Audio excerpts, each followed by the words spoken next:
Can you hear me? Oops. No. See that too. No, it's, there we go. Hello.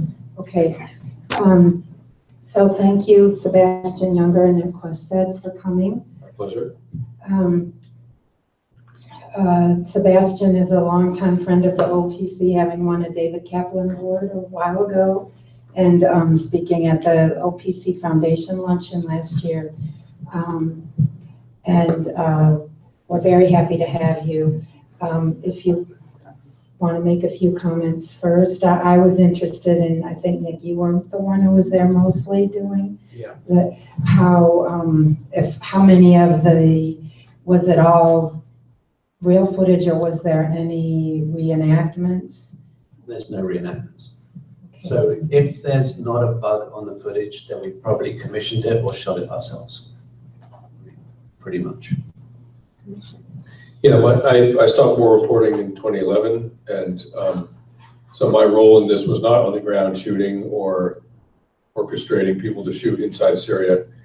I was home writing a book, and when we got all the footage, in, I sort of stepped in as director, and in the early going, I was offering some guidance about who to interview and what directions for us to take.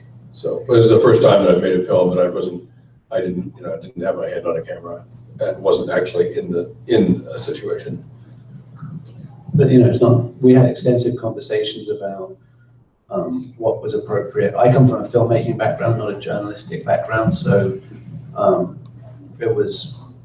was always looking to Sebastian for guidance about what was appropriate and what was really journalistic, rather than filmmakers have a habit of creating situations where this film we let things unfolded and documented them. So it was Could you both speak up a bit?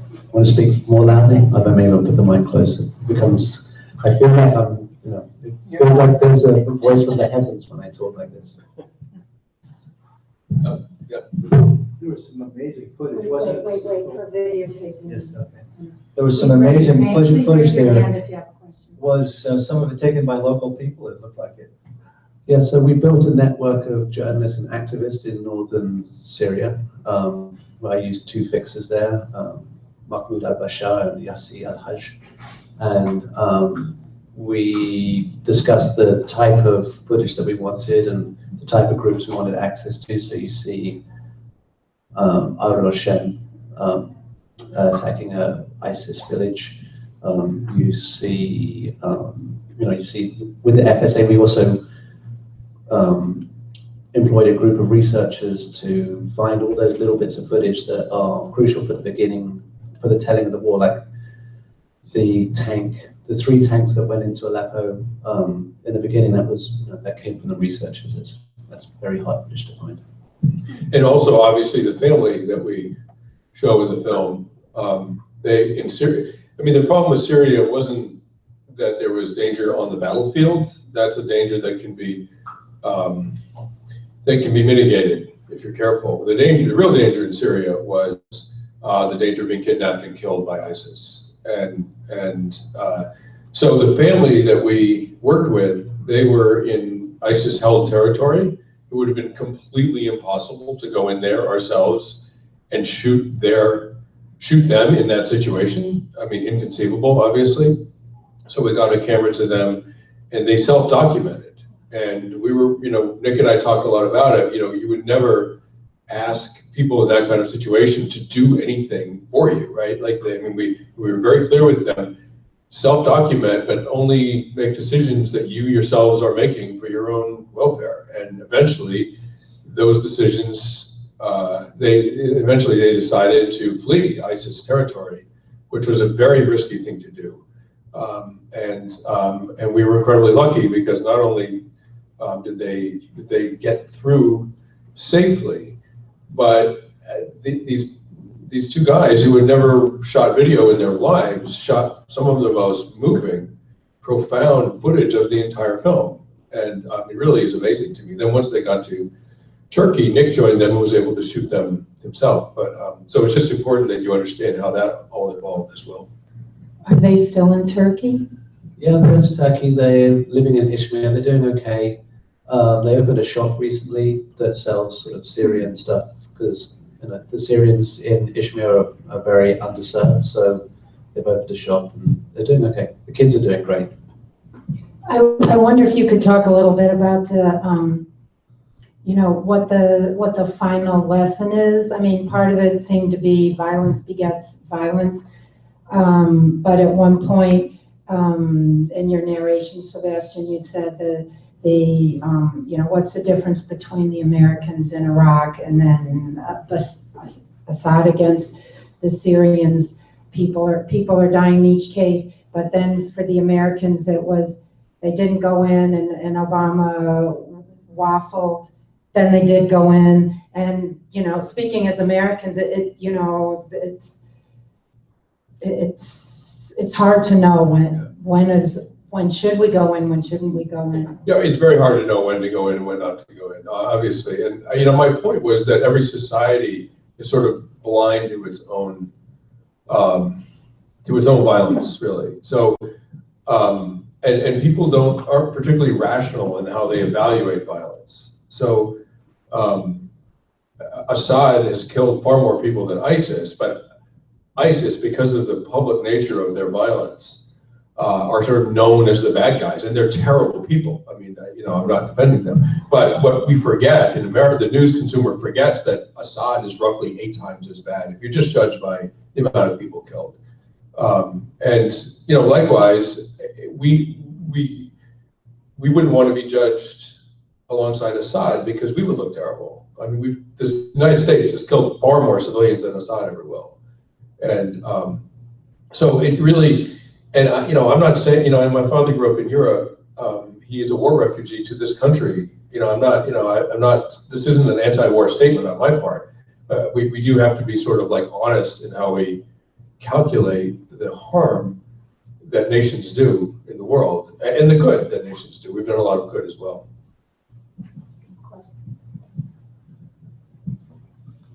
Sebastian, if I know correctly, your father's from Dresden? Well, he was born there. He spent 2 weeks there. But no, he didn't grow up in Germany. Okay. Oh, I was just curious because what happened in Dresden, and the images that you see after Dresden and the images you see after Aleppo, there's not much difference. Just total chaos. And I was wondering for you or either of you as journalists, do you ever suffer from the side effects? If you're asking if I've had PTSD from my combat reporting, yes, Okay. Absolutely. It's for most people, that's a transitory issue, and the times, the times that I've had it. I mean, the first war I was in was in 1993 in Bosnia, the Civil War. I was in Afghanistan in 1996, then again in 2000. That was probably my worst trip in terms of psychological consequences later. I had a real panic disorder after that. I had no understanding that it was connected to the combat that I was in. I was with Massoud in the Northern Alliance as he was fighting the Taliban. He was completely outnumbered, and the Taliban had an air force, they had MiGs, they had tanks, they had all the toys, right? And I got back to New York and was really puzzled to find that I was going crazy, and I couldn't take the subway. I would panic in small spaces, and I just thought I was going crazy. I had absolutely no idea that it had to do with combat because there were no subways in Afghanistan. I mean, these were situations that didn't remind me of Afghanistan, so why would I have connected it to combat? It was classic PTSD, but for most people, that trauma reaction is adaptive. It's a healthy reaction to trauma, and it goes away after a few weeks or months, which is what it did for me. Hi, I'm Alan Dodd-Frank, former president of the OPC, and I want to congratulate you both on a fabulous, fabulous film. Thank you very much. And thank you also for all the help you've given the OPC in trying to help our young scholars keep themselves safe and inform the world at the same time. It's really important. We really appreciate that. Thank you very much. We're really proud of the film, and it was a tough one to make, frankly. So my question is, if you could get Donald Trump to sit down and watch this, what would you want him to learn from it? Okay, you're the Englishman will answer that. I think our Prime Minister probably needs to watch it too. Our appointed Prime Minister. So I think that the takeaway we would like Mr. Trump, President Trump, to take is that anyone can be a refugee if you're faced with the situation that our family was in Aleppo. And these were very middle-class people. Radwan owned a cell phone shop, and Marwan was a truck mechanic, and they lived, basically, a very normal life. And they were forced to flee because of the intense bombing by the Russians and Assad, and then by the very nature of living under the Islamic State. So that's really the primary takeaway. It's like, if he could understand that it could be anyone. If New York was attacked now, we'd be all facing the same type of choices. Yeah, I think I would echo that. I mean, my father was a war refugee to this country. Some of my very closest friends are war refugees. In fact, there are people that I helped get visas for this country and put through college and got them set up as citizens, and they're productive citizens in this country. We're lucky to have them. And so I think what I would say to Donald Trump is that this is a great and benevolent nation. And that's most apparent and most clear to the world when we open our borders to people that need refuge, particularly refuge from wars that we're involved in. Mike Flynn in it, you might get him to watch it. You know? Mike Flynn's got a story to tell soon. Yeah, we're trying for a follow-up interview with Mr. Flynn.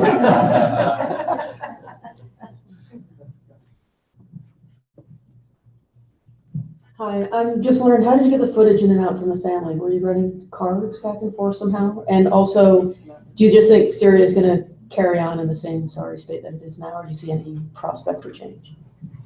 Well, as far as the footage, we waited until they came out into Turkey, and we managed to get them enough cards for them to bring, a sizable chunk of footage with them. We gave them a 2-page instruction manual about shoot like this, try and shoot your children, tell us how you feel, try and give us geolocators wherever possible, never get caught. There's no point, do not risk anything. But it was, that sort of thing, like, just tell us how you feel, because, we've been involved in the film Sebastian's directed 3, where it's very much about the emotional journey of people and how the psychological impact of the circumstances that the characters in the films have been in. So that's really what the family was for us. And then the second part of the question was, What's going to happen next? what's going to happen next? I don't know what's going to happen next. I would expect there to be some type of federal partitioning of the country, because I think that Assad will, Rojava has already been taken by the Kurds. Afrin is still Kurdish. The Arab section in the middle is ungovernable for Assad and still is held by the rebels, and a variety of rebels, whether it be the Saudi-backed, Jaish al-Islam or Jabhat al-Nusra or whatever they want to call themselves right now, and then the Christians and Alawites in the the traditional enclave that stretches from Aleppo to Deira to the coast. One of the people in the film said ISIS is on its way out. Do you think that? Militarily, ISIS is facing enormous pressure. It's down to 3 or 4 cities now. The SDF is on the outskirts of Raqqa right now. There's an American artillery battalion separating the SDF from the Turks. Deir ez-Zor is next. They're complicated cities to take because the logistics of supplying an army is tricky when they're at that end of the supply line. But it's not the military defeat I think we have to worry about. It's as you can see from Manchester, it's the perpetuation of the ideology that will continue on until we get, you see sort of resistant thought. You have the PLO, you had Al-Qaeda, you have Islamic State, and then what's the next incarnation? What's 4.0?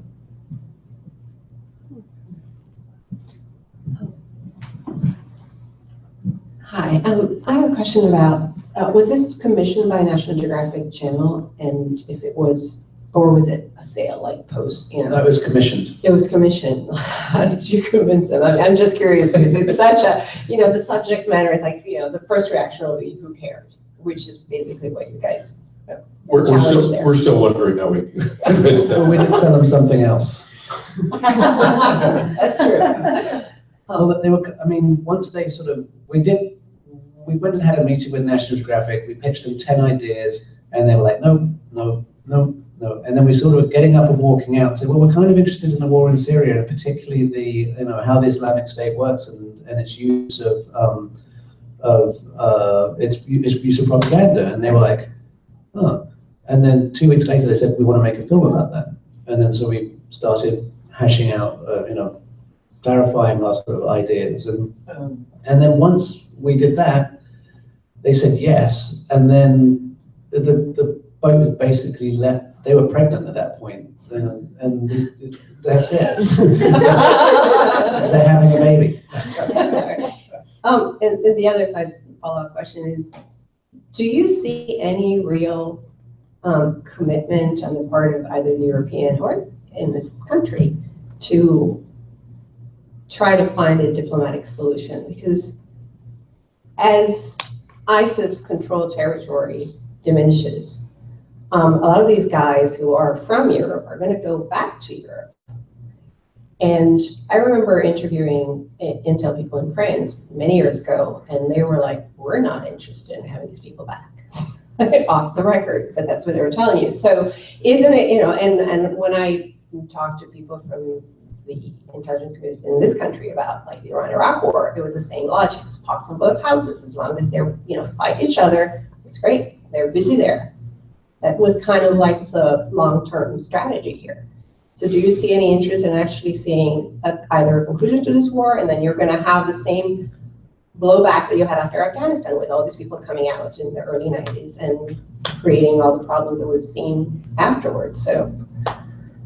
Oh, I absolutely think there's an enormous problem about how, I mean, I don't think, if they have fighters and fighting for the Islamic State, I mean, that's a criminal issue, and they're going to be dealt with in, you know, through each of the judicial systems. But I agree. I think that, you know, as you said, many intelligence services are happy this is a honeypot for jihadists, and they kind of wish that, you know, They die there. They die there, yeah.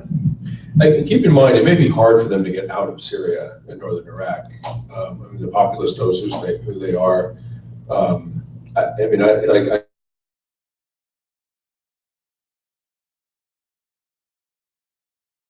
for example. I mean, it's not impossible to get a passport. I mean, we procure passports, Syrian passports. So, and we interviewed a ISIS defector in Belgium that came back with 3 passports and entered in Turkey as one person, left Turkey as another person.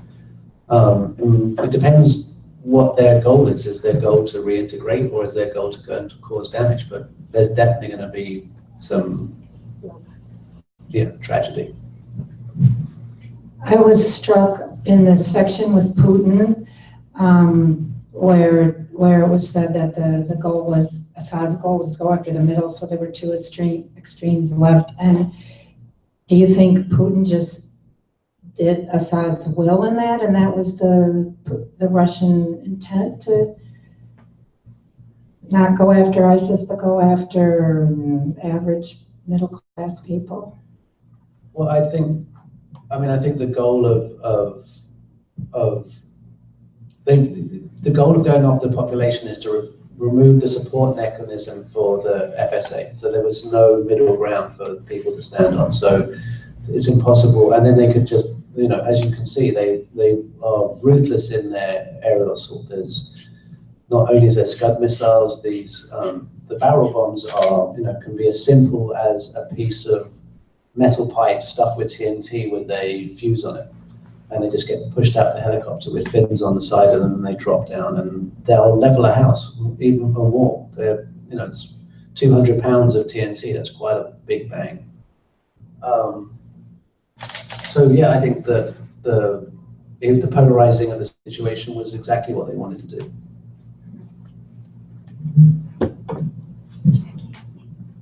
Thank you. Well, of course, I want to thank you, and I want to thank you, and both, and to echo Alan Dodge Frank. My name is Jacqueline Albertino, and echo Alan Dodge Frank on saying how much you've helped the OPC and young scholars, young students, young wannabe journalists, and young journalists. So thanks for that, as Alan said. Thank you. And then I have a specific question for you. I work for a French publication, and I was startled to see the French soldiers in uniform, looking quite glamorous, and singing the French national anthem. So where did that come in? I immediately thought of Mali and not of Syria. Where did that, who took that? We shot that in Paris. It happens every 14th of July. It's a parade of military might through Paris. And and our point was that sort of militarism that's on display with ISIS is not that different from the militarism on display in the capital of France. And the lyrics of the Marseillaise are just as sort of appalling and bloody as the jihadist song. So we were just making a point. It wasn't an anti-French point. It was a point about the nature of war and the nature of society, and violence and patriotism. I mean, the German national anthem used to be Deutschland, Deutschland über alles, and there's every culture has their song that celebrates their glorious victories. Yes, indeed, but the point was I didn't understand its placement in the film. Suddenly we were seeing something polished and glamorous, and now, of course, I understand exactly what you're trying to do. And I thank you for that. Thank you. And go ahead. No, go ahead. That's enough. I have two questions. One, is there anything you would have done differently? And second, I'm an aid worker that's about to deploy to Iraq for the first time, and I'm also at Columbia's J School. So as I'm transitioning to journalism, I would like to know if you think that the role of the war correspondent is changing, since I don't speak Arabic and I'm not from the region. I'm not sure we would have done anything differently. It would have been great if we could have had a cameraman with ISIS. That would have been amazing. We couldn't do it. We tried, but we couldn't do it. And the material we had from ISIS was material that was taken off their websites on the internet. Only one person there's a guy, Jürgen Totenhofer, and Jürgen accepted the invitation of the Emir and went to Mosul with the Islamic State, with his son. But that wasn't, that was just something we had no control over. It wasn't something I wish we'd done differently. Yeah, the insurance guys were not that happy with it. And I think the role of journalism is to try to document and understand what's happening in the world.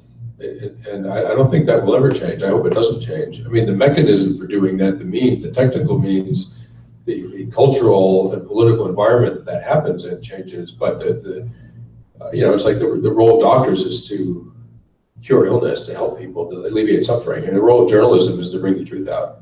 And like end of sentence. So I don't think that will change.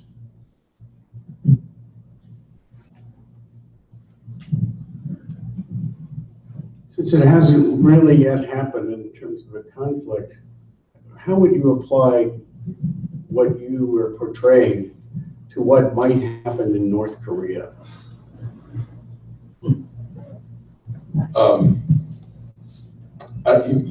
You mean, that's a pretty very... refugee, depending on what kind of conflict might erupt, obviously we wouldn't be worried, well, I'm sure the White House might say so, about refugees here, but China, South Korea, etc. Yeah.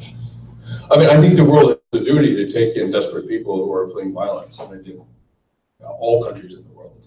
And so, I don't think I would change my position on that. I think that the conflict in North Korea would be very, very different from what we're seeing in Syria, because you have the United States face to face with potentially a nuclear power.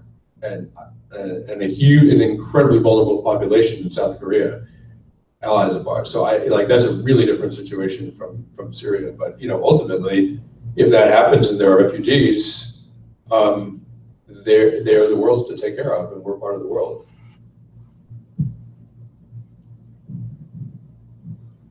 Just one last comment on the family. As a woman, it was interesting to me. I kept thinking the wife of the family, she was quiet through so much of it. And then when he said, "Oh, we're going to go on the boat to Greece," she blew up and was so vocal. And but now that you say that they, they chose what to film, it makes you wonder how, was she quiet all the time, or No, my interaction with the family, she was, everyone had a voice in the family. It was not, it wasn't, it's not the ultimate patriarchy that you might imagine. Just one last question for me.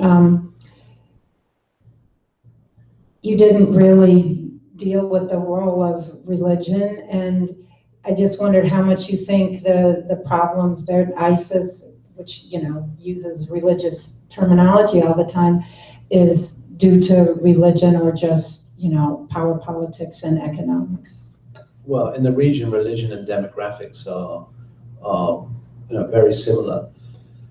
But we look at the Islamic State as not being a religious organization. We look at it as a group of the Iraqi secret police, the Iraqi military police, who used, and Baathists who used Islam as a recruitment method.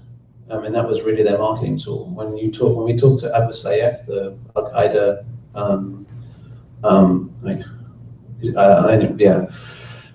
he would refer to them as Khawarij, which means outside of Islam. That their methods and their just the way they're living within Islam is not within Islam, and they're outside.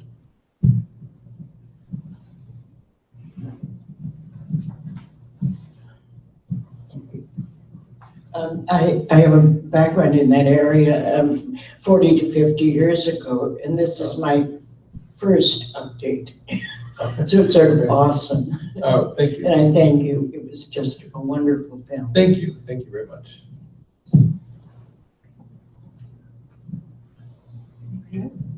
Well, that's a good note to end on. That's a great note to end on. So thank you very much. Thank you, everyone.